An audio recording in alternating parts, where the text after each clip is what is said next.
Calorimetry and E transfer டாபிக்ல இருந்து NEET type questions பார்க்கலாம் வாங்க. நம்ம ஃபர்ஸ்ட் கொஸ்டின் பார்க்க போறோம்.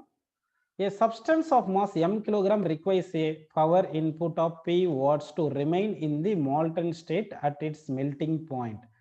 When the power is turned off, the sample completely solidifies in time t second. What is the latent heat of fusion of the substance அப்படின்னு சொல்லியிருக்காங்க. இங்க நல்லா கவனிக்க வேண்டியது, இப்போ வந்து இந்த பவர் நம்ம ஹீட் கண்டினியூஸா அந்த சப்ஸ்டன்ஸ் கொடுத்துட்டே இருந்தால் தான் மால்டன் ஸ்டேட்ல இருக்கு, இல்லைன்னா வந்து அது சாலிடிஃபை ஆயிருது. ஏன்னு பார்த்தீங்கன்னா ஹீட் நம்ம கொடுக்கலன்னா அது வந்து ஹீட் லாஸ் பண்ணுது. அந்த சப்ஸ்டன்ஸ் வந்து ஹீட் லாஸ் பண்றதுனால அது வந்து லிக்விட் ஸ்டேட்ல இருந்து சாலிட் ஸ்டேட்டுக்கு போயிருது. அப்போ எவ்வளவு ஹீட் அது பர் செகண்டுக்கு லாஸ் பண்ணுதோ அந்த அளவுக்கு ஹீட் நம்ம கண்டினியூஸா கொடுத்துட்டே இருந்தோம்னா என்ன ஆயிருக்குன்னா உங்களுக்கு அது மால்டன் ஸ்டேட்லயே இருந்திருக்கும். அதனால தான் பி வாட்ஸ் ரிக்வைர்ட் அப்படின்னு சொல்லியிருக்கான். இந்த பவரை வந்து நம்ம வித்ட்ரா பண்ணிடுறோம்னா டி செகண்ட்ல வந்து என்ன ஆயிருக்கும் உங்களுக்கு, அது சாலிடா மாறிடுச்சு. அப்படின்னா எவ்வளவு ஹீட் அது ரிலீஸ் பண்ணியிருக்கும் அப்படின்னு பாத்தீங்கன்னா கவனிங்க, heat released to converted into solid ஸ்டேட்டுக்கு வந்து பவருக்கு ஃபார்முலா ஹீட் பை டைம் தானே. அப்போ இந்த டி டைம்ல அது ஹீட் லாஸ் பண்ணிருச்சு. அப்போ heat is equal to power into time. அப்போ இந்த அளவுக்கு ஹீட் வந்து லாஸ் பண்ணிருக்கு. இந்த ஹீட் அப்படியே நம்ம கொடுத்துருந்தோம்னா அது என்ன ஆயிருக்கும்னா உங்களுக்கு சாலிட் ஸ்டேட்ல இருந்திருக்கும். எனவே பிரச்சனை கிடையாது. நமக்கு ஹீட்டுக்கு என்ன ஃபார்முலா சொல்லுங்க, மாஸ் இன்டு லேட்டன்ட் ஹீட்னு தெரியும் இல்லையா. ஹீட் பிளேஸ்ல இங்க பவர் இன்டு டைம் போட்டிருக்கோம். ஸோ பவர் இன்டு டைம் போட்டு equal to mass into latent ஹீட்னு போட்டுங்க. இப்போ லேட்டன்ட் ஹீட் தானே கேட்டிருக்காங்க. லேட்டன்ட் ஈக்குவல் டு எம் இந்த பக்கம் கொண்டு வந்துருங்க, power into time divide by மாஸ்னு கிடைச்சிருது. ஸோ அப்படின்னா latent heat of the substance வந்து power into time divide by mass அப்படின்னு எடுத்துக்கலாம். அடுத்த கொஸ்டின் பாருங்க. ஸோ ஃபர்ஸ்ட் கொஸ்டினுக்கு நம்ம என்ன ஆன்சர் அப்படின்னு பார்த்தீங்கன்னா ஆப்ஷன் பி வந்து கரெக்டான ஆன்சர். அடுத்த கொஸ்டின் பாருங்க. 50 gram of ice at 0 degree centigrade is mixed with 50 gram of water at 60 degree centigrade. Final temperature of the mixture will be dash ன்னு இருக்காங்க. ஓகே, இது வந்து ஈஸியான சம் பாருங்க. எப்படின்னா ஃபர்ஸ்ட் சப்ஸ்டன்ஸ் வந்து கோல்டு பாடி, செகண்ட் சப்ஸ்டன்ஸ் வந்து hot body. Hot பாடியில இருந்து கோல்டு பாடிக்கு ஹீட் டிரான்ஸ்ஃபர் ஆகும். அப்ப heat lost by hot body is equal to heat gain by cold பாடின்னு எடுத்துக்கலாம். இப்போ வந்து ரெண்டுமே வாட்டர் தான். ஓகே சாரி, இங்க ஐஸ் இருக்கு. இங்க இது ஐஸ், செகண்ட் வந்து வாட்டர். அப்படின்னா என்ன ஆகும்னா இங்க வந்து நல்லா கவனிங்க, heat lost equal heat gained அப்படி தானே போடுறோம். ஃபர்ஸ்ட் நம்ம இப்படி அஸ்யூம் பண்ணிக்கலாம். இந்த வாட்டர் இருக்கு இல்லைங்களா, இந்த வாட்டர் வந்து 60 டிகிரில இருந்து 0 வரணும். ஏன்னா ஐஸ் வந்து 0 டிகிரி சென்டிகிரேட்ல இருக்கு இல்லைங்களா. இந்த ஐஸ் வந்து 0 டிகிரி சென்டிகிரேட்ல இருக்கும்போது மெல்ட் ஆகும். மெல்ட் ஆகும்போது வந்து என்ன ஆகும்னா ஹீட்டை வந்து அப்சார்ப் பண்ணிக்கும். அப்போ வாட்டர் கூல் ஆகும்போது ஹீட் வந்து வாட்டர் வந்து லாஸ் பண்ணும். ஸோ இப்போ நம்ம என்ன பண்ணலாம்னா ஒரு அசம்ஷன் பண்ணிக்கலாம். இந்த மாதிரி செம்ம கொஞ்சம் கன்ஃபியூஷனா இருக்கும். அதனால எப்படி பண்றதுன்னு பாருங்க. இப்போ வந்து 50 கிராம் ஆஃப் வாட்டரும் 60ல இருந்து 0க்கு வந்துருதுன்னு வச்சுங்க. 50 கிராம் ஆஃப் வாட்டர் வந்து நமக்கு என்ன ஆகுது, 60 டிகிரில இருந்து 0க்கு வருது. அப்ப எவ்வளவு ஹீட் ரிலீஸ் பண்ணியிருக்கோம் பார்க்கலாமா. Mass into specific heat capacity into delta டின்னு போட்டுங்க. ஓகே, மாஸ் வந்து 15 வச்சுக்கலாம். ஸ்பெசிபிக் ஹீட் கெபாசிட்டி வாட்டருக்கு வந்து 1 வச்சுட்டு டெல்டா டி வந்து நமக்கு 60 கொடுத்துருக்காங்க. அப்போ 5 இன்டு 6 வந்து 13 போட்டோம்னா 30, இது 2 0 வந்து 3000 கெலோரி அப்படின்னு வந்திருக்கு. இப்போ வந்து வாட்டர் வந்து நமக்கு என்ன பண்ணலாம்னா வந்து 3000 கெலோரி ஹீட்டை ரிலீஸ் பண்ணியிருக்கு. அந்த 3000 கெலோரி ஹீட்டை வந்து இந்த ஐஸ் யூஸ் பண்ணிக்குது இல்லையா, ஐஸ் தானே அப்சார்ப் பண்ணிக்குது. இந்த ஐஸ் அப்சார்ப் பண்ணும்போது என்ன நடக்குதுன்னு பார்த்துட்டு நம்ம ஒரு கன்க்ளூஷனுக்கு வரலாம். இப்போ ஐஸ் வந்து இந்த 3000 கெலோரி ஆஃப் ஹீட்டை வந்து வாட்டர்ல இருந்து அப்சார்ப் பண்ணிக்கும் போது எவ்வளவு ஐஸ் மெல்ட் ஆகுதுன்னு பார்க்கலாம். அப்போ heat required is equal to mass into latent heat ice. அப்போ mass of the ice melted equal to heat absorbed from the water divide by latent heat போடுங்க. ஹீட் வந்து எவ்வளவு கிடைச்சிருக்கு நமக்கு 3000. அதாவது இந்த வாட்டர் வந்து 3000 கெலோரி ஆஃப் ஹீட் கொடுத்துருக்கு இல்லையா. 3000 டிவைட் பை என்ன பண்ணலாம்னா லேட்டன்ட் ஹீட்டை நம்ம எவ்வளவு போட்டுக்கலாம் பாருங்க. இந்த லேட்டன்ட் ஹீட் வந்து 80, லேட்டன்ட் ஹீட் ஆஃப் ஐஸ் வந்து 80 கெலோரி பர் கிராம். இது வந்து கெலோரி, இது கெலோரி பர் கிராம் போடுவோம். அப்போ கெலோரி கேன்சல் ஆயிடுச்சு, கிராம் இருக்கு. இந்த 3080 கேன்சல் பண்ணா எவ்வளவு இருக்குன்னா 37.5 கிராம் இருக்கு. அப்ப நல்லா கவனிங்க, வாட்டர் வந்து என்ன ஆயிருக்குன்னா வந்து 60 டிகிரி சென்டிகிரேட்ல இருந்து 0 டிகிரி சென்டிகிரேட் வந்துருச்சு. அப்போ ஐஸ் என்ன ஆயிருக்குன்னா ஐஸ் இந்த ஹீட் அப்சார்ப் பண்ணிட்டு, இந்த heat from the water absorb பண்ணிட்டு, இது வந்து மொத்த ஐஸே மெல்ட் ஆகல. 37.5 கிராம் ஐஸ் தான் மெல்ட் ஆகிறதுக்கு ஹீட் கிடைச்சிருக்கு. அப்படின்னா இன்னும் கொஞ்சம் ஐஸ் இருக்கு, பட் 0 டிகிரி சென்டிகிரேட்ல இருக்கு. அப்படின்னா வாட்டர் 0 டிகிரி சென்டிகிரேட் வந்துச்சு, ஐஸ் 0 டிகிரி சென்டிகிரேட்ல தான் இருக்கு, மொத்தம் மெல்ட் ஆகல. அப்படின்னா ரெண்டுமே 0 டிகிரி சென்டிகிரேட்ல இப்ப இருக்கு இல்லைங்களா. இப்போ ஃபர்தரா வந்து டெம்பரேச்சர் வந்து சேமா இருக்கிறதுனால ஹீட் எக்ஸ்சேஞ்ச் நடக்காது. ஸோ தட் அப்படியே இருக்கும், இது 0 டிகிரி சென்டிகிரேட்லயே இருக்கும். அப்படின்னா வாட்டர் மொத்தமா என்ன ஆயிருக்கும், 60ல இருந்து 0 வந்திருக்கும். ஐஸ் வந்து 37.5 கிராம் மெல்ட் ஆயிருக்கும். ஒருவேளை நமக்கு எவ்வளவு வாட்டர் வந்து மெல்ட், ஐஸ் எவ்வளவு மெல்ட் ஆயிருக்குன்னா 37.5 கிராம்னு சொல்லியிருக்கலாம். எவ்வளவு ஐஸ் மெல்ட் ஆகாம இருக்குன்னா இந்த 50 கிராம் ஐஸ் இனிஷியலா இருந்துச்சு, அதுல இருந்து 37.5 கழிச்சிட்டு 12.5 கிராம் ஐஸ் மெல்ட் ஆகல அப்படின்னு கூட சொல்லிக்கலாம். ஸோ இதுக்கு ஆன்சர் வந்து 0 டிகிரி சென்டிகிரேட். இங்க டைரக்டா ஹீட் லாஸ் பை ஹாட் பாடிக்குள்ள ஹீட் கெயின் பை கோல்டு பாடின்னு சொல்ல முடியாது. ஏன்னா எவ்வளவு மாஸ் ஆஃப் ஐஸ் வந்து மெல்ட் ஆயிருக்கு இதெல்லாம் நமக்கு தெரியாதனால இந்த மாதிரி கான்செப்ட்ஸ் இப்படி யூஸ் பண்ண முடியாது. ஸோ ஒவ்வொன்றா செக் பண்ணி பார்க்கணும் நம்ம. வாட்டர் வந்து 6லேருந்து 0 வரும்போது ஐஸ் எவ்வளோ மெல்ட் ஆயிருக்கு அதெல்லாம் பார்த்து தான் சால்வ் பண்ணணும். இது டைரெக்டாக ஒரு ஃபார்முலா மாதிரி பண்ண முடியாது. ஸ்டெப் பை ஸ்டெப்ஸாக திங்க் பண்ணி தான் பண்ணணும். அடுத்த கொஸ்டின் போயிடலாம் பாருங்க. 80 grams of water at 30 degrees centigrade are poured on a large block of ice at 0 degrees centigrade. The mass of ice melts. இது டைரக்டா பண்ணிடலாம். ஏன்னா வந்து இங்க வாட்டர் வந்து ஹாட் பாடி, ஓகேங்களா? வாட்டர் வந்து ஹாட் பாடி, ஐஸ் வந்து கோல்டு பாடி. ஐஸ் வந்து ஹீட் அப்சர்வ் பண்ணிட்டு என்ன ஆகுதுன்னா மெல்ட் ஆகுது. அப்போ heat lost by water is equal to heat gain by the ice to melt ஆகிறதுக்கு யூஸ் பண்ணிக்கிச்சு. சரிங்களா? அப்போ வந்து 80 grams of water, heat lost by வாட்டர்னா ஆக்சுவலாக ஐஸ் வந்து 0 டிகிரி சென்டிகிரேட் தானே இருக்கும். வாட்டர் வந்து 30லேருந்து 0க்கு வந்துட்டு அதுக்கப்புறம் மாறாது. ஏன்னா டெம்பரேச்சர் ஐஸ் டெம்பரேச்சர் வந்துருச்சுன்னா அடுத்து ஹீட் எக்ஸ்சேஞ்ச் நடக்காது. ஹீட் எக்ஸ்சேஞ்ச் நடக்கணும்னா டெம்பரேச்சர் டிஃப்ரெண்ட் இருக்கணும். ஹீட் எனர்ஜி வந்து டெம்பரேச்சர் லாஸ் ஆகிறது ஃபார்முலா ms × ΔT போடணும். இதே உங்களுக்கு ஸ்டேட் சேஞ்ச் ஆகுதுன்னா மாஸ் × லேட்டன்ட் ஹீட்னு எடுத்துக்கணும். ஸோ இப்போ இங்கே பாருங்க, இங்கே வாட்டர் வந்து ஹீட் லாஸ் பண்ணுது இல்லையா? அப்போ வந்து mass × specific capacity of water வந்து 1 × ΔT வந்து எங்கன்னா 30லேருந்து 0க்கு போயிருதுப்பா. 30 - 0 that is equal to ice melt ஆகுது இல்லையா? மெல்ட் ஆகிறதுக்கு ஃபார்முலா என்ன பார்த்தீங்கன்னா மாஸ் × லேட்டன்ட் ஹீட்னு போட்டுக்கணும். அதாவது ஸ்டேட் சேஞ்ச் ஆகும்போது மாஸ் × லேட்டன்ட் ஹீட் போடணும். லேட்டன்ட் ஹீட் ஆஃப் ஐஸ் எவ்வளோ பார்த்தீங்கன்னா 80. அப்போ வந்து இங்கே மாஸ் × இது 18 போட்டுங்க. லேட்டன்ட் ஹீட் ஆஃப் ஐஸ் வந்து 18 போட்டு இந்த 80 × இங்கே 1 விட்டுருங்க. 30 - 0 13 போட்டுலாமா? அப்போ இந்த 80 கேன்சல் பண்ணிட்டீங்கன்னா mass of the ice melted வந்து 30 கிராம்னு வந்திருக்கு. So mass of the ice melted எவ்வளோப்பா? 30 கிராம் இஸ் தி கரெக்ட். அப்போ தேர்ட் கொஸ்டினுக்கு ஆப்ஷன் ஏ கரெக்ட். அடுத்த கொஸ்டின் பாருங்க. An iron ball of mass 0.2 kg is heated to 10 degrees centigrade and put into a block of ice at 0 degrees centigrade. 25 grams of ice melts. If the latent heat of fusion of ice is 80 calorie per gram, then the specific heat of iron is dash அப்படின்னு கேட்டிருக்காங்க. ஓகேங்களா? Specific heat of iron கேட்டிருக்காங்க. ஆக்சுவலாக வந்து இங்கே ஒரு கொஞ்சம் சின்ன மிஸ்டேக் பண்ணிட்டாங்க. இது வந்து 10 டிகிரி சென்டிகிரேட் கிடையாது, 100 டிகிரி சென்டிகிரேட் அப்படின்னு கொடுத்துருக்கோம். இங்கே 100 டிகிரி சென்டிகிரேட் அயன் பாலை வந்து 100 டிகிரி சென்டிகிரேட் ரைஸ் பண்ணியிருக்காங்க. அப்போ ஹீட் வந்து ஹாட் அயன் பிளாக்கை வந்து என்ன பண்றோம்? ஐஸ்ல பிளேஸ் பண்ணும்போது இந்த அயன் வந்து என்ன பண்ணியிருக்கோம்னா ஹீட்டை ரிலீஸ் பண்ணியிருக்கோம். அது ஐஸ் வந்து யூஸ் பண்ணிக்கும் மெல்ட் ஆகிறதுக்கு யூஸ் ஆகிக்குது. ஓகேங்களா? இங்க வந்து என்ன பண்ணோம்? Mass of the iron × specific heat × ΔT போடுறோம் ஹீட் லாஸ் பண்ணதுக்கு. இங்க ஐஸ் வந்து மெல்ட் ஆகிறதுக்கு மாஸ் × லேட்டன்ட் ஹீட், மெல்ட் ஆகும்போது மாஸ் × லேட்டன்ட் m' ஹீட் வந்து மெல்ட் ஆயிருக்கு. இப்போ அயனுக்கு பார்த்தீங்கன்னா எவ்வளோ மாஸ்? 0.2 கிலோகிராம் கொடுத்துருவாங்க. அப்போ மாஸ் ஆஃப் அயன் வந்து 0.2 கிலோகிராம் கொடுத்துருக்காங்க. கிராம்ல வேணும்னா 0.2 × 1000 போட்டுங்க. ஸ்பெசிஃபிக் ஹீட் ஆஃப் அயன் தான் நம்ம கொஸ்டின் மார்க் கேட்டிருக்காங்க. ΔT எவ்வளோன்னா 100லேருந்து 0க்கு வந்துடும். ஏன்னா வந்து இனிஷியல் 100 இருக்கு, ஃபைனலா ஐஸோட டெம்பரேச்சருக்கு வந்துடும், 0க்கு வந்துடும். ஓகேங்களா? அப்போ 100 - 0ன்னு போட்டுங்க. Is equal to mass of the ice melted 25 கொடுத்துருக்காங்களா? 25 போட்டுட்டு இன்டு லேட்டன்ட் ஹீட் எவ்வளோ போட்டுக்கலாம்னா 18 போட்டுக்கலாம். சரிங்களா? இப்போ வந்து என்ன பண்ணலாம்னா எல்லாமே கிராம்ல மாத்திட்டோம். இப்போ வந்து இங்க பாருங்க, இங்கே நமக்கு என்ன ஆன்சர் வருதுன்னா அந்த 25 × 80 எவ்வளோ வரும் பார்த்தீங்கன்னா, இந்த 25 × 80 வந்து நமக்கு 2000 வருதுங்களா? ஓகே. இங்க பார்த்தீங்கன்னா 0.2 × 100, இங்க ஒரு 100 இருக்கு, இங்க ஒரு 100 இருக்கு. ஸோ இதை மல்டிப்ளை பண்ணா நமக்கு 20,000 கிடைக்கும். 20,000 கிடைக்குது. இந்த ஸ்பெசிஃபிக் ஹீட் எஸ்ன்னு போட்டுங்க. இப்போ இது ரெண்டுத்தையுமே கேன்சல் பண்ணா இங்க என்ன வருது பாருங்க, 10 வருது. So specific heat capacity equal to 1/10. ஓகேங்களா? எல்லாமே கிராம் கெலோரி இதில் தானே வச்சிருக்கோம். So calorie per gram degree centigrade, calorie per gram degree centigrade அப்படின்னு வரும். ஸோ 1/10 வந்து 0.1 calorie per gram degree centigrade அப்படின்னு போட்டுக்கணும். பர் கிராம் டிகிரி சென்டிகிரேட் அப்படின்னு போட்டுக்கலாமா? ஸோ ஆன்சர் பார்த்தீங்கன்னா இப்போ 4th கொஸ்டினுக்கு வந்து ஆப்ஷன் பின்னு கிடைக்கும் நமக்கு. சரிங்களா? ஆப்ஷன் பி கிடைக்குது. செகண்ட் கொஸ்டின் பாருங்க. நெக்ஸ்ட் கொஸ்டின் பாருங்க. Steam at 100 degree centigrade is passed into 1.1 kilogram of water contained in a calorimeter of water equivalent 0.02 kilogram at 15 degree centigrade. Water equivalent of 0.02 kilogram அப்படின்னு என்ன அர்த்தம்னா, அந்த calorimeter வந்து heat absorb பண்ணி temperature rise ஆகும் இல்லையா? அப்போ அந்த கிலோரிமீட்டருக்கு மாஸ் ஸ்பெசிஃபிக் ஹீட் எல்லாம் கொடுக்காம என்ன சொல்லிட்டாங்கன்னா, இந்த கிலோரிமீட்டர் வந்து எவ்வளவு ஹீட் அப்சர்வ் பண்ணிக்கும்னா 0.02 கிலோகிராம் ஆஃப் வாட்டர் அப்சர்வ் பண்ணிக்கிற ஹீட் தான் கிலோரிமீட்டர் அப்சர்வ் பண்ணிக்கும்னு சொல்லிட்டு calorimeter of water equivalent 0.02 kilogram அப்படின்னு சொல்லிட்டாங்க. புரியுதுங்களா? அப்படின்னா இந்த கிலோரிமீட்டர் ஈக்குவலண்ட் வாட்டர் 0.02னா அப்போ ஆல்ரெடி வாட்டர் 1.1 கிலோகிராம் இருக்கு. இப்போ இந்த கிலோரிமீட்டருக்கு ஈக்குவலண்ட் ஒரு 0.02 கிலோகிராம் வாட்டர்னு எடுத்துக்கணும். அப்போ மொத்த வாட்டர் 1.12 கிலோகிராம் இருக்குன்னு எடுத்துங்க. அப்படின்னு சொல்லிட்டு till the temperature of calorimeter and its contents rises to 80 degree centigrade, the mass of the steam condensed is dash. அப்படின்னா ஸ்டீம் வந்து 100 டிகிரி சென்டிகிரேட்ல இருந்து வாட்டருக்கு பாஸ் பண்ணிட்டே இருக்காங்க. வாட்டர் 80 டிகிரி சென்டிகிரேட் வர வரைக்கும் பாஸ் பண்றாங்க. அப்படின்னா எவ்வளவு மாஸ் ஆஃப் தி ஸ்டீம் வந்து கண்டென்ஸ் ஆயிருக்கும் அப்படின்னு கேட்கறாங்க. ஸோ இந்த கொஸ்டின் பாருங்க கொஞ்சம் டிஃப்ரெண்டா இருக்கும். அப்போ ஸ்டீம் வந்து என்ன பண்ணுதுன்னா ஹீட் லாஸ் பண்ணுது. ஸ்டீம் ஹீட் லாஸ் பண்ணுது. அந்த ஹீட் லாஸ் பண்ணதை இந்த வாட்டரும் கெலோரிமீட்டரும் ரெண்டுமே ஹீட் அப்சர்வ் பண்ணிக்குது. ஆனா ஸ்டீம் வந்து ஹீட் லாஸ் பண்ணும்போது என்ன ஆகும்னா அது கண்டென்ஸ் ஆகணும் இல்லையா, வேப்பர் ஸ்டேட்ல இருந்து லிக்விட் ஸ்டேட் வரும். அதை கண்டென்ஸ் ஆகிறதுக்கு கொஞ்சம் ஹீட்டை வந்து ரிலீஸ் பண்ணுது.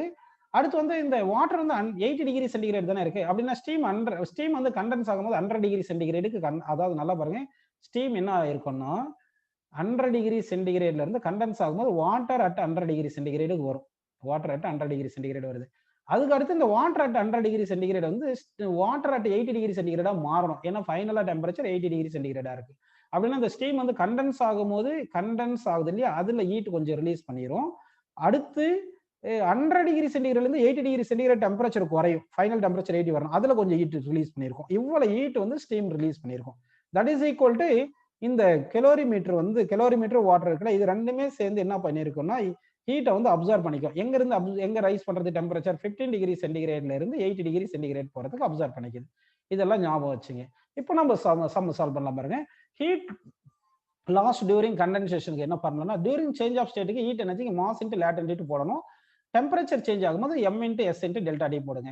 அப்ப கண்டென்ஸ் ஆகும்போது வேப்பர்ல இருந்து லிக்விட் வரதுனால மாஸ் இன்டு இந்த மாஸ் தான் நம்ம கண்டுபிடிக்கணும். இது m டேஷ்னு வச்சுங்க. மாஸ் m டேஷ் இன்டு கண்டென்சேஷனுக்கு வந்து லேட்டன்ட் ஹீட் வந்து பாருங்க 540 இன்டு 10 பவர் 3 கலோரி பர் கிலோகிராம்ல கொடுத்துட்டாங்க. அப்ப எல்லாமே நம்ம கிலோகிராம்ல எழுதிக்கணும். சரிங்களா? சரி, அப்ப வந்து 540 இன்டு 10 பவர் 3ன்னு போட்டேன். மாஸை வெளியே எடுத்துட்டேன் பாருங்க. பிளஸ் இந்த ஹீட் எனர்ஜி டெம்பரேச்சர் சேஞ்ச் ஆகும்போது ms டெல்டா டி தானே, m வெளியே எடுத்ததுனால ஸ்பெசிபிக் ஹீட் கெபாசிட்டி வந்து வாட்டருக்கு 1 இன்டு டெல்டா டி வந்து 100 மைனஸ் 80. ஏன்னா 100ல இருந்து 80 வருது. தட் இஸ் ஈக்குவல் டு இந்த கெலோரிமீட்டர் வாட்டர் ஹீட் அப்சர்வ் பண்ணிக்க பாருங்க. எவ்வளவுனா வாட்டரோட மாஸ் வந்து 1.1 போட்டு கெலோரிமீட்டருக்கு ஈக்குவலன்ட் டு வாட்டர்னு சொல்லிட்டாங்களே, அது ஒரு 0.02 கிலோகிராம் போட்டு ஸ்பெசிபிக் ஹீட் கெபாசிட்டி 1ன்னு போட்டுங்க. டெம்பரேச்சர் 15ல இருந்து 80 போறதுனால higher temperature minus lower temperature இப்படின்னு பண்ணிட்டோம். இப்போ இதை வந்து நம்ம சால்வ் பண்ண போறோம். ஓகேங்களா? இங்க ஸ்பெசிபிக் நல்லா பாருங்க, இங்க specific heat capacity of water வந்து ஆக்சுவலா இங்க நம்ம என்ன பண்ணலாம்னா கெலோரி பர் கிலோகிராம்ல எழுதுனால 10 பவர் 3ன்னு போட்டுக்கோம். அதே மாதிரி இங்க வந்து நம்ம 10 பவர் 3ன்னு போட்டுக்கோம். Specific heat capacity calorie per கிராம்ல எழுதும்போது இப்போ இங்க 10 பவர் 3 காமனா கேன்சல் பண்ணிருங்க. ஆக்சுவலா specific heat capacity of water வந்து 1 calorie per gram degree centigrade இருக்கும். யூனிட் இந்த மாதிரி மாறும். அதே மாதிரி ஸ்பெசிபிக் ஹீட் கெபாசிட்டி கிலோகிராம்ல எழுதும்போது என்ன வரும்னா 10 power 3 calorie per kilogram degree centigrade வரும். அதனால அப்படி 10 பவர் 3 போட்டேன் ஸ்பெசிபிக் ஹீட் கெபாசிட்டிக்கு. இப்போ இங்க m டேஷ் இங்க வச்சீங்க, இந்த 540 இருக்கு, இங்க 100 மைனஸ் 80 வந்து எவ்வளோப்பா 20. ஸோ 540 பிளஸ் 20 எவ்வளோ 560. தட் இஸ் ஈக்குவல் இங்க 1.1 பிளஸ் 0.02 இருக்கு இல்லையா, அப்போ 1.12 அப்படின்னு போட்டுட்டு இன்ட்டு என்ன பண்ணலாம் 80 மைனஸ் 15 வந்து 80 மைனஸ் 15 65 போட்டுக்கலாமா? ஸோ இப்போ இதை சிம்பிளை பண்ணால் நமக்கு m டேஷ் எவ்வளோ கிடைக்கும் அப்படின்னு பார்த்தோம்னா, இது சிம்பிளை பண்ணும்போது நமக்கு ஆன்சர் வந்து 0.13 கிலோகிராம் கிடைக்கும். அப்படின்னா ஸ்டீம் வந்து 0.13 கிலோகிராம் ஆஃப் ஸ்டீம் வந்து கண்டென்ஸ் ஆயிருக்கு அப்படின்னு நம்ம எடுத்துக்கிறோம்ப்பா. நெக்ஸ்ட் क्वेश्चन போயிடலாம் பாருங்க.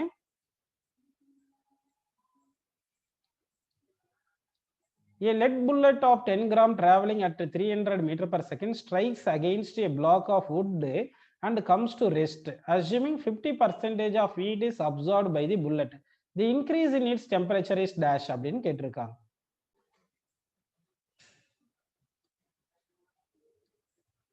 இங்க பாருங்க, இங்க ஹீட் எனர்ஜி வந்து 50% of kinetic energy of the bullet வந்து ஹீட் எனர்ஜியா மாறுது. அப்போ 50% ஆஃப் கைனடிக் எனர்ஜி அப்படி போட்டுக்குங்க. 50% ஆஃப் கைனடிக் எனர்ஜி வந்து converted into heat energy. Heat energy formula என்னது m into s into delta D. That is equal இந்த 50/100 வந்து 1/2 மாறிடும். கைனடிக் எனர்ஜி வந்து ½ into m into v square அப்படின்னு நம்ம எழுதிக்கலாம். ஓகேங்களா? இப்போ நமக்கு என்ன கேட்டிருக்காங்க அப்படின்னு பார்த்தீங்கன்னா இன்க்ரீஸ் இன் டெம்பரேச்சர் கேட்டிருக்காங்க. அப்போ increase in temperature is equal இந்த 2 இன்டு 4 வந்துடும். இந்த மாஸ் கேன்சல் பண்ணிடலாமா? அப்போ என்ன இருக்கு பாருங்க, v ஸ்கொயர் இருக்கு divide by 4 into specific heat capacity அப்படின்னு இருக்கு.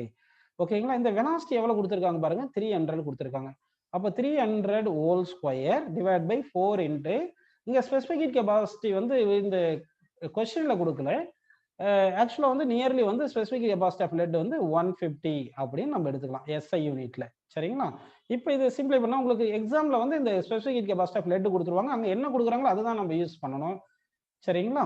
இப்போ இதை சிம்பிளை பண்ணோம்னா நமக்கு என்ன வரும்னா 150 டிகிரி சென்டிகிரேட் அப்படி கிடைக்கும். ஸோ ரைஸ் இன் டெம்பரேச்சர் எவ்வளவு பார்த்தீங்கன்னா 150 டிகிரி சென்டிகிரேட். நெக்ஸ்ட் கொஸ்டின் பாருங்க. தி temperature versus time graph is shown in figure. which of the substance A, B and C has the lowest heat capacity if heat is supplied to all of them are at equal rate ன்னு சொல்லியிருக்காங்க. அப்போ equal ரேட்னா Q by T தான் ரேட்ன்றது, இதுதான் power. ஓகேங்களா? அப்போ heat is equal என்ன வரும்னா power into time. Already நமக்கு ஹீட்டுக்கு என்ன ஃபார்முலா தெரியும்? M into S into delta டின்னு தெரியும். கரெக்டா? அப்போ power into time is equal M into S into delta டின்னு போட்டுட்டீங்கன்னா அப்போ delta T change in temperature by time இருக்கு இல்லையா, தட் இஸ் ஈக்குவல் என்ன வரும்னா இந்த டைம் கீழே கொண்டு வந்து எம்எஸ் கீழே வந்துடும். அப்போ பவர் டிவைட் பை எம்எஸ் வருது. இங்க என்னென்ன கான்ஸ்டன்ட்னா power constant, mass constant. Delta T by T இருக்கு இல்லையா, இப்போ ஒய் ஆக்சிஸ்ல டெல்டா டி டெம்பரேச்சர் எடுத்திருக்கோம், எக்ஸ் ஆக்சிஸ்ல டைம் எடுத்திருக்கோம். அப்போ change in Y axis value by change in X axis value இருக்கு இல்லையா, change in temperature by change in time. இதுதான் வந்து ஸ்லோப். இதுதான் வந்து என்ன சொல்றோம்? ஸ்லோப்.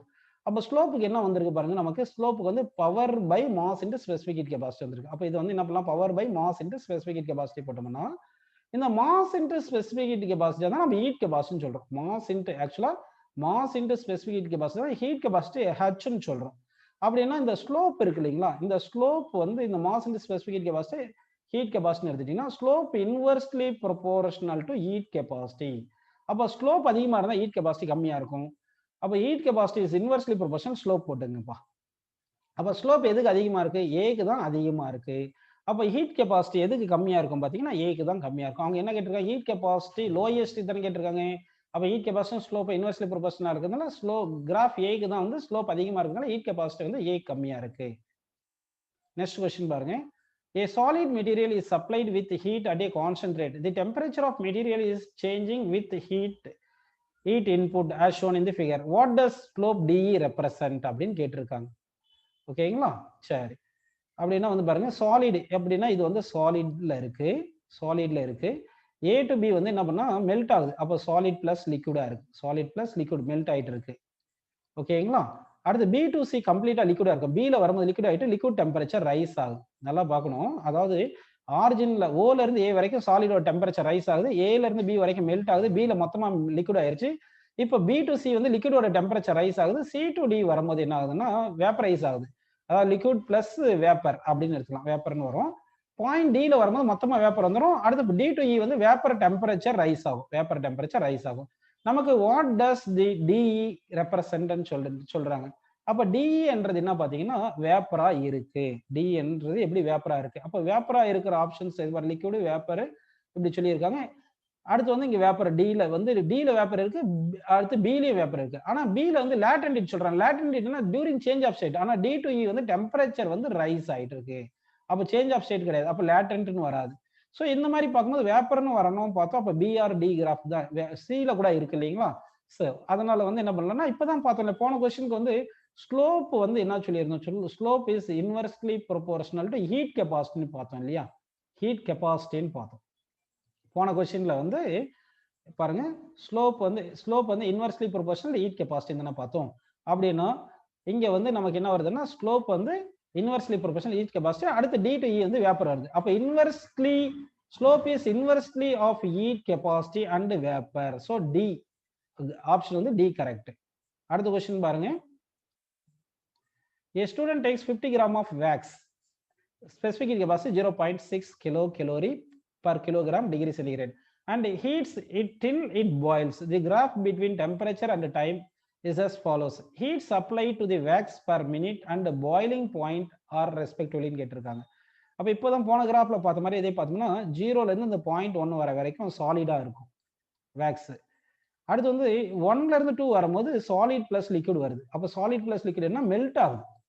அப்படின்னா எந்த டெம்பரேச்சர்ல மெல்ட் ஆகுது பாருங்க, எந்த டெம்பரேச்சர்னா 50 டிகிரி சென்டிகிரேட்ல மெல்ட் ஆகுது. அப்போ பாயிலிங் பாயிண்ட் மெல்ட் ஆகிற பாயிண்ட் மெல்ட் இல்ல பாயில் ஆகுது. சாலிட்ல இருந்து லிக்விட் வந்து இங்க என்ன சொல்லி heat supply to the wax per minute and boiling points R respectively அப்படி சொல்லியிருக்காங்க. அப்படின்னா வேக்ஸ் வந்து இங்க மெல்ட் ஆகுது. சரிங்களா, அவங்க கேட்டது வந்து பாயிலிங் பாயிண்ட்னு கேட்டிருக்காங்க. ஓகேங்களா, பாயிலிங் பாயிண்ட் நமக்கு கேட்டிருக்காங்க. கொஸ்டின் நல்லா பாருங்க. அடுத்து வந்து இங்க பாத்தீங்கன்னா உங்களுக்கு 2 to இந்த 6 வரது லிக்விடா இருக்கும்.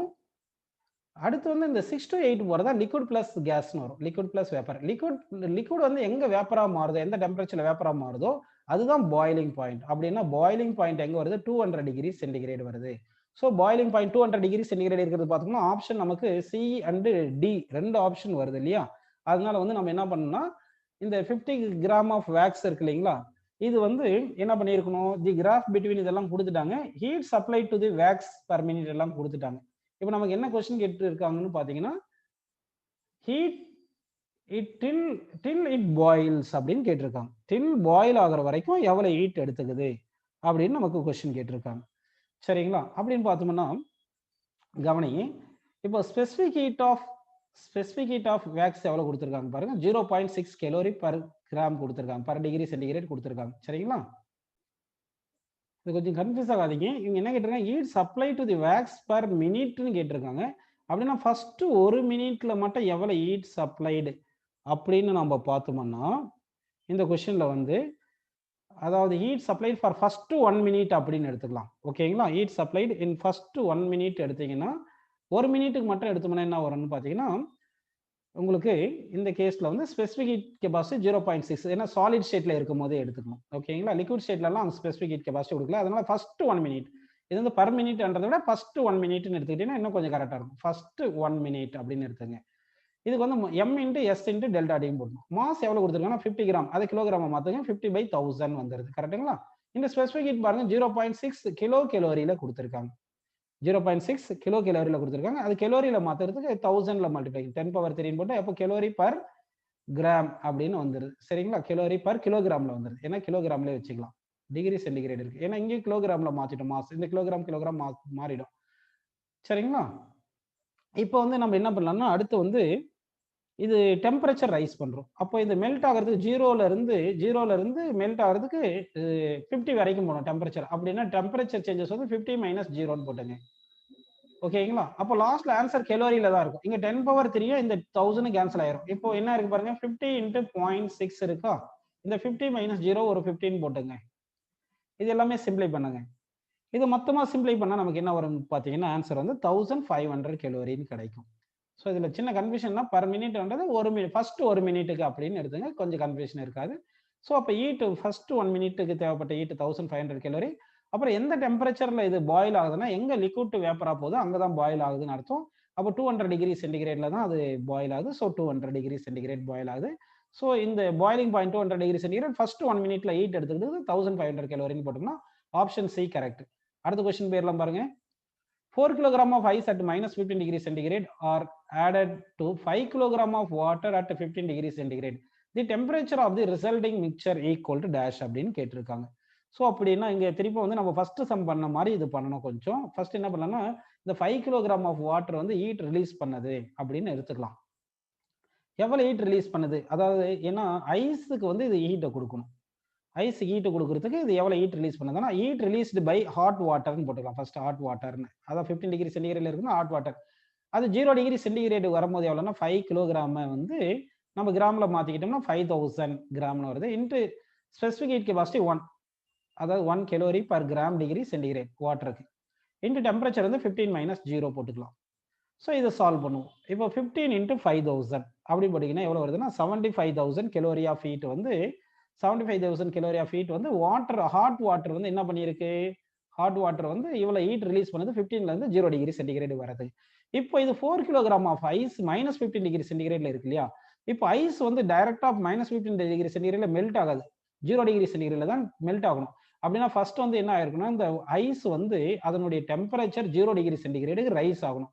அப்போ டெம்பரேச்சர் வந்து -15 டிகிரி சென்டிகிரேட்ல இருந்து 0 டிகிரி சென்டிகிரேட் வரதுக்கு எவ்வளவு ஹீட் ஐஸுக்கு தேவைப்படுதுன்னு பார்க்கலாம். அது பார்த்தீங்கன்னா heat equal m × s × delta டின்னு போட்டுக்கணும். மாஸ் வந்து 4000, 4 கிலோகிராம் கொடுத்தாங்க, 4000 போட்டுங்க. ஸ்பெசிஃபிக் ஹீட் ஆஃப் ஐஸ் வந்து 1/2 calorie per gram per degree centigrade. Specific heat of ice வந்து 1/2 calorie per gram degree centigrade ஞாபகம் வச்சுக்கணும். ஸ்பெசிஃபிக் ஹீட் ஆஃப் வாட்டர் வந்து 1 calorie per gram degree centigrade இதை ஞாபகம் வச்சுக்கணும். இப்போ ஃபர்ஸ்ட் வந்து ஐஸ் வந்து -15ல இருக்கிறதுனால அதனுடைய டெம்பரேச்சர் 0க்கு வந்தால் தான் மெல்ட் ஆகுன்றதுனால டெம்பரேச்சர் ரைஸ் பண்றதுக்கு எவ்வளவு ஹீட் வேணும்னா ms டெல்டா டின்னு போட்டு மாஸ் வந்து 4000 போட்டு, ஏன்னா 4 கிலோகிராம் கிராம மாத்தினா 4000 போட்டு ஸ்பெசிஃபிக் ஹீட் கெபாசிட்டி 1/2 போட்டு, இது டெம்பரேச்சர் எங்க இருந்து 0க்கு ஃபைனல் டெம்பரேச்சர் 0, இனிஷியல் டெம்பரேச்சர் -15 போட்டாச்சு. இந்த 2 இந்த 4000 கேன்சல் பண்ணா 2000 வந்துரும். ஓகேங்களாப்பா? அப்படின்னா 2000 இங்க 0 - ஆஃப் 15 வந்து 15 போட்டுரும். இப்போ 15 × 2 வந்து 13 போட்டு, அப்போ என்ன வருது 30,000 கலோரி வேணும். 30,000 கலோரி வேணும். ஆல்ரெடி 75,000 கலோரி இருக்கு. அப்போ ஆல்ரெடி ஹீட் வந்து வாட்டர் ரிலீஸ் பண்ணியிருக்கு 75,000 கலோரியில 30,000 கலோரி ஆஃப் ஹீட் வந்து இந்த ஐஸ் யூஸ் பண்ணி டெம்பரேச்சர் வந்து -15ல இருந்து 0க்கு வந்துருச்சு. அப்போ ரிமைனிங் எவ்வளவு ஹீட் இருக்கோ அதை யூஸ் பண்ணி மெல்ட் பண்ணிக்கும். அப்போ மெல்ட் பண்றதுக்கு எவ்வளவு ரிமைனிங் அமௌண்ட் ஆஃப் ஹீட் இருக்குன்னா, மொத்த வாட்டர் வந்து hot water 75,000 calorie of heat release பண்ணிருக்கு. அதுல 30,000 கலோரி ஆஃப் ஹீட்டை வந்து என்னது இது ஐஸ் வந்து -15 வந்து 0 வரதுக்கு யூஸ் பண்ணிக்கிச்சு. அப்போ ரிமைனிங் எவ்வளவு இருக்குன்னா 40,000 கலோரி ஆஃப் ஹீட் தான் இருக்கு. அப்ப இந்த ஹீட்டை யூஸ் பண்ணி எவ்வளவு மெல்ட் ஆகும், மொத்தம் மெல்ட் ஆகுமான்றதை நம்ம செக் பண்ணலாம். இப்போ ஓகேவா? அப்ப எவ்வளவு ஐஸ் மெல்ட் ஆயிருக்கும் அப்படின்னு பாத்தீங்கன்னா, மெல்ட் ஆகிறதுக்கு என்ன formula mass into latent heat. அப்ப ஹீட் எவ்வளவு அவைலபிள் 40,000 கலோரி எக்ஸ்ட்ராவா இருக்கு. அதாவது வாட்டர் வந்து 75,000 கலோரி ரிலீஸ் பண்ணுச்சு. அதுல இருந்து 30,000 கலோரி வந்து ஐஸ் வந்து என்ன பண்ணிருக்கு, டெம்பரேச்சர் -15ல இருந்து 0க்கு வரதுக்கு யூஸ் பண்ணிச்சு. அப்போ ரிமைனிங் 40,000 யூஸ் பண்ணி என்ன பண்ண போகுது, ஐஸ் வந்து மெல்ட் ஆக போகுது. அப்போ மெல்ட் ஆச்சுன்னா எவ்வளவு மாஸ் மெல்ட் ஆகும்னா m மாஸ் மெல்ட் ஆகும்னு அஸ்யூம் பண்ணிக்கலாம். லேட்டன்ட் ஹீட் வந்து 80, கரெக்ட்டுங்களா? இப்போ mass of ice melted by using remaining heat பார்த்தோம்னா 40,000 டிவைடட் பை 40,000 சரிதானே, 40,000 கலோரி இருக்கு, டிவைட் பை 80 போடுறோம். இப்போ 0 0 கேன்சல் ஆயிடுச்சு. இந்த 4,000 தானே இருக்கு, இந்த 4,000 டிவைட் பை 8ன்னு போடுறேன். இப்போ இந்த 4,000 டிவைட் பை 8 போட்டோம்னா நமக்கு எவ்வளவு வரும் சொல்லுங்க? அப்ராக்சிமேட்லி 937.5 கிராம்னு வருது. ஓகேங்களா? அப்படின்னா 1 கிலோகிராம் கூட மெல்ட் ஆகல. சரி, அப்ராக்சிமேட்லி 1 கிலோகிராம் மெல்ட் ஆயிருக்குன்னு வச்சுங்க. அப்படின்னா ஐஸ் வந்து 1 கிலோகிராம் தான் மெல்ட் ஆயிருக்குன்னா ஆல்ரெடி 4 கிலோகிராம் தானே இருக்கு. அப்படின்னா இந்த வாட்டர் வந்து, அப்ப நல்லா கவனிங்க, இப்போ வந்து வாட்டர் வந்து 15 டிகிரி சென்டிகிரேட்ல இருந்து 0 டிகிரி சென்டிகிரேடுக்கு வந்துருச்சு. ஆனா ஐஸ் என்ன ஆயிருக்கு, ஐஸ் வந்து -15 டிகிரி சென்டிகிரேட்ல இருந்து 0 டிகிரி சென்டிகிரேட் மாறிட்டு அடுத்து மெல்ட் ஆகும்போது மொத்தமே மெல்ட் ஆகல, 1 கிலோகிராம் தான் மெல்ட் ஆயிருக்கு. கரெக்டுங்களா? அப்படின்னா 0 டிகிரி சென்டிகிரேட்ல இருக்கும். மொத்தம் மெல்ட் ஆனதான டெம்பரேச்சர் ரைஸ் ஆகிறதுக்கு. அப்போ வாட்டர் 0க்கு வந்துருச்சு, ஐஸும் 0க்கு வந்துருச்சு, ரெண்டுமே சேம் டெம்பரேச்சர் வந்துருச்சு. அப்போ ரெண்டுமே சேம் டெம்பரேச்சருக்கு வந்துச்சுன்னா ஃபர்தரா டெம்பரேச்சர் டிஃபரன்ஸ் கிடையாது. அதனால அதுக்கப்புறம் ஹீட் எக்ஸ்சேஞ்ச் நடக்காது. அதனால வந்து டெம்பரேச்சர் அப்படியே கான்ஸ்டன்டா இருக்கும். ஸோ தட் அப்போ என்ன ஆயிருதுன்னா உங்களுக்கு ஃபைனல் டெம்பரேச்சர் 0 டிகிரி சென்டிகிரேட். இந்த மாதிரி சம் எல்லாம் இப்படி தான் பண்ணி ஆகணும், ஸ்டெப் பை ஸ்டெப்பா. டைரக்டா ஏதோ heat lost equal heat gain போட்டு அப்படியே சால்வ் பண்ண முடியாது. ஏன்னா வந்து sufficient amount of heat ice கிடைச்சிருக்கான்றதே தெரியல நமக்கு. அதனால ஒரு ஸ்டெப்பா செக் பண்ணி தான் ஃபைனலா என்ன வந்திருக்குன்றதை பார்க்கணும். ஸோ இந்த கான்செப்ட் வந்து ஈஸி தான், கொஞ்சம் கன்ஃபியூஸ் ஆகிற மாதிரி இருக்கும். ப்ராக்டிஸ் பண்ண கொஞ்சம் ஈஸியா இருக்கும்பா. ஆக்சுவலா இங்க பார்த்தா இங்க சால்வ் பண்ணும்போது இங்க என்ன வரும்னா, உங்களுக்கு இங்க சால்வ் பண்ணும்போது